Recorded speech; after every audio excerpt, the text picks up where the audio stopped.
My name is Vanessa Mitchell, and I never imagined I'd find myself in a situation where I questioned everything I believed about loyalty, self-control, and love. For over 20 years, I was the picture-perfect wife and mother, devoted to my family and to the quiet, stable life we had built in the suburbs of Portland.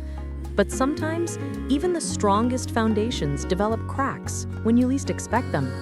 And sometimes, temptation doesn't knock politely.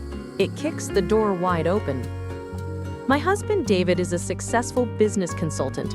We met in college, fell in love, got married, and raised two wonderful children, Emma, now 17, and Jacob, 14. Life with David was predictable, steady, and secure. He was always responsible, always practical, but that also meant he was often away on business trips, work calls, and overseas contracts that lasted for weeks. I understood his dedication, and I admired his ambition. But I can't lie, over time, I began to feel like a fixture in his schedule rather than his partner. David's most recent trip was to Germany. 3 weeks. 3 weeks of dinners alone, empty house echoes, and quiet mornings where the only sound was the ticking of the kitchen clock. The kids were at summer camp, off enjoying their freedom, leaving me with nothing but time. I didn't think it would be any different from all the other times David traveled, but this one turned out to be the one that changed everything. It started with a message, an innocent ping from Facebook Messenger that appeared while I was half watching a rerun on TV. The name lit up like a forgotten spark in my mind. Ryan Carter. Ryan had been my best friend in college.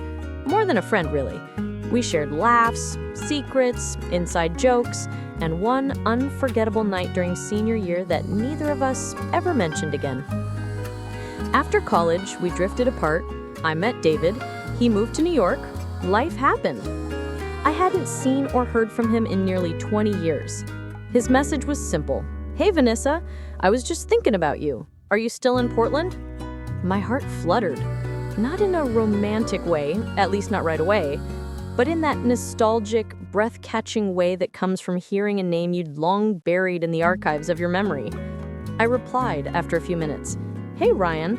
Wow, it's been forever. Yeah, I'm still here. Are you back in town?" He was, for work.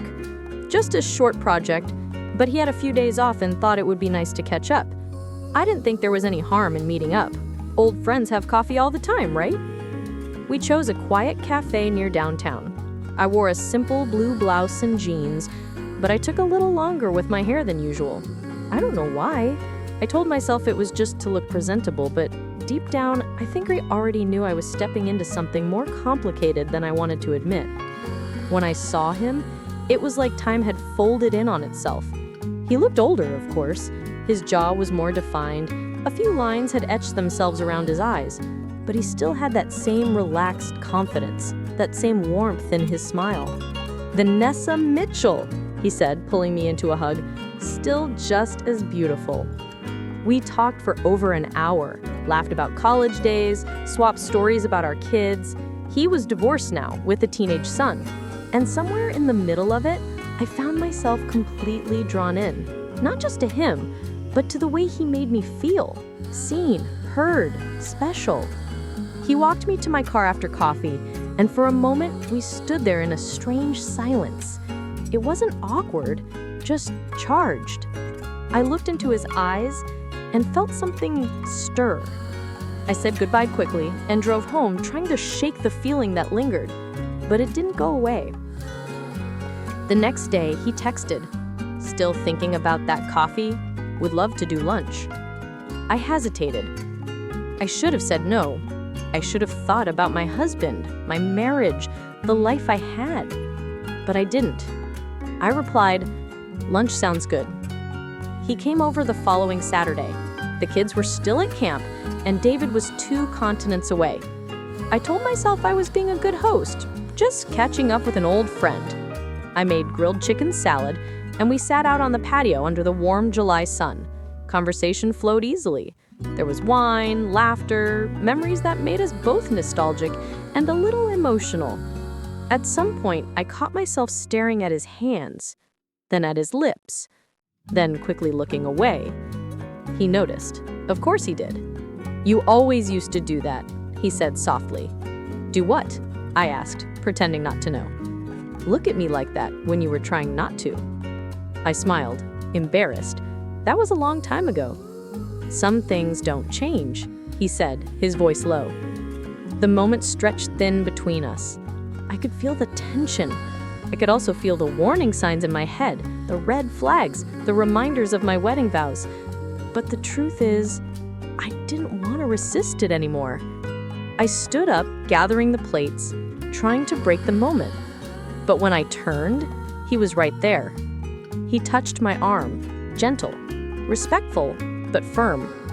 "Vanessa, I don't want to make you uncomfortable, but I've thought about you a lot, and being here, it just feels right."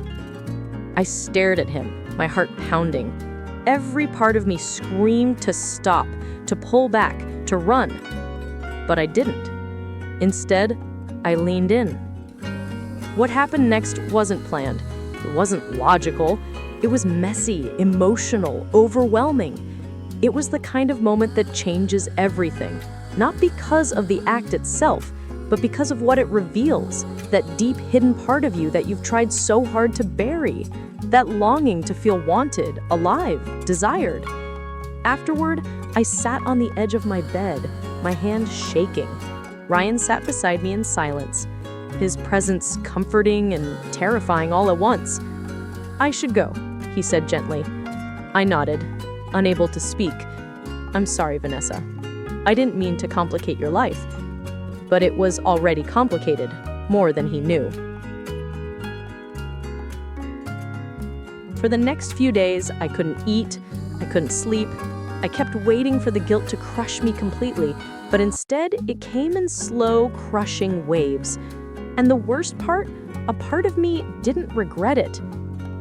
David returned from his trip and immediately sensed that something was off. I avoided eye contact. I gave short answers. He assumed I was just tired, maybe overwhelmed from holding down the house alone. He brought me perfume from Paris, kissed my forehead, told me he missed me, and I smiled. I thanked him. I played the part. But inside, I was at war with myself. I never saw Ryan again. We exchanged a few messages, but I told him it had to end. He respected that. And then he left town. Just like that. Weeks passed, then months. Life slowly returned to normal, but I never quite felt the same. I threw myself into family life, tried to be the perfect wife again, the attentive mother, the supportive friend. But sometimes, when the house was quiet, I would sit on the patio and remember that afternoon. The warmth of the sun, the laughter, the kiss that changed everything. I never told David. I carry that secret alone. I don't know if that makes me a coward or just human, but I do know this. Desire is a powerful force. It doesn't ask for permission. It doesn't care about consequences. And sometimes, no matter how strong you think you are, it finds a way in. What I did that day wasn't right. It wasn't justified, but it was real. And it reminded me that beneath the surface of every perfect life is a person still searching for something. I'm still trying to figure out what that something is.